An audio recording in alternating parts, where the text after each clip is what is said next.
আসসালামু আলাইকুম গাইস, সবাই কেমন আছেন? একটু দোয়া করবেন আমি যেন আরও তাড়াতাড়ি সুস্থ হয়ে যাই। আর যেভাবে খাওয়া শুরু করলাম, এভাবে সুস্থ থেকে আরও স্বাস্থ্য বেশি হয়ে যাচ্ছে। এখন ওষুধ খেতে হলে খেয়ে যেতে হবে, কিছু করার নাই। এর আগে খেলাম দুধ, এটার আগে খেলাম মালটা, এখন ড্রাগন ফল খেতে আছি।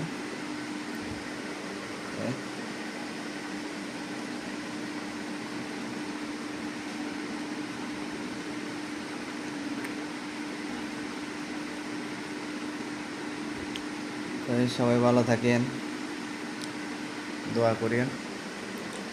খুদা হাফেজ। আস্তে আস্তে শুকাইতে আছে। আসসালামু আলাইকুম।